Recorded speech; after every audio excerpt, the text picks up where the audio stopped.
Donc nous c'est Fort Piéline, donc moi je suis la chef de projet, je m'appelle Lily. Ça a pour but de réduire le taux d'insecticides dans les vergers. L'approche, c'est d'utiliser des insectes auxiliaires. Donc c'est des insectes qui vont parasiter justement ces ravageurs. Et on a eu l'idée de tout d'abord de mettre un seul système qui s'appelle l'Augmentorium.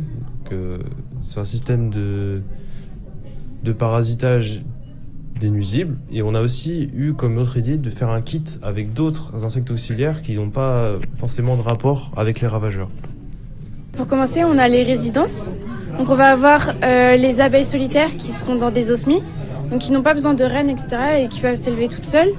Pour pouvoir l'été, qu'elles puissent s'abreuver, on a mis un abreuvoir tout en haut avec un réservoir et une pompe qui n'est pas là, avec un système électrique et un panneau photovoltaïque qui permet d'avoir une énergie autonome et sans batterie pour avoir le moins d'empreinte carbone possible.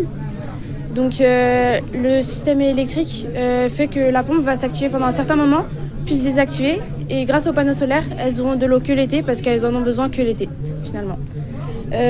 Ensuite, on a l'habitat pour les coccinelles. Donc ici, les coccinelles vont venir se reproduire, faire leurs larves. Et c'est les coccinelles qui vont venir manger les pucerons des pommiers.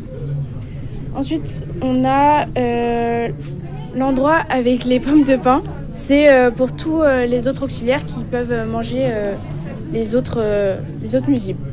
En fait, c'est que déjà, il y a aussi bien des pièges que des habitats.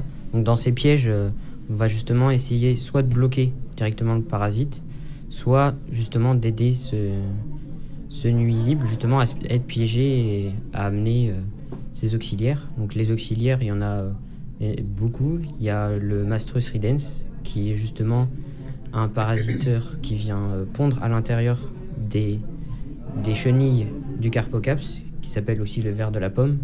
Donc voilà, c'est le ver qui est à l'intérieur de la pomme. Et en fait, ça vient pondre à l'intérieur ses œufs et ça vient les manger à l'intérieur en fait. Ça vient directement exploser l'œuf. Donc là, c'est un piège très spécifique qui s'appelle l'Augmentorium.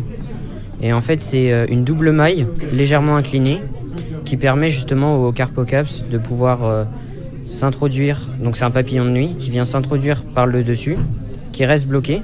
Et le Mastrus, du coup, celui qui vient pondre à l'intérieur des larves, il vient rentrer par le dessus et il peut ressortir justement par le dessous.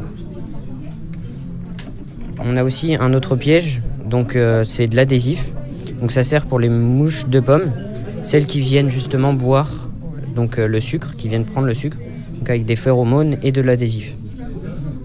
Et en fait, on a aussi créé, justement pour aider l'arboriculteur, en fait, on a créé une application qui permet justement avec un QR code de pouvoir savoir quel auxiliaire il a besoin en fonction des maladies qu'il a directement sur ses arbres et ses branches.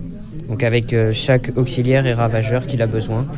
Donc soit c'est un ravageur qui va essayer d'éliminer, soit c'est un auxiliaire qui va essayer de ramener justement pour détruire directement le ravageur. On a été sponsorisé un peu par l'INRAE, donc c'est une institut de recherche de l'agricole. Et eux déjà nous ont aussi proposé, à part de Science Factor, de le mettre à l'échelle 1-1. Donc déjà, ce serait de le tester dans un verger proche de chez nous. Et voilà, et puis... Et oui, du coup, le salon, on y a aussi été au salon de l'agriculture pour développer notre oral et puis aussi avoir des conseils par des professionnels ou des particuliers, ouais.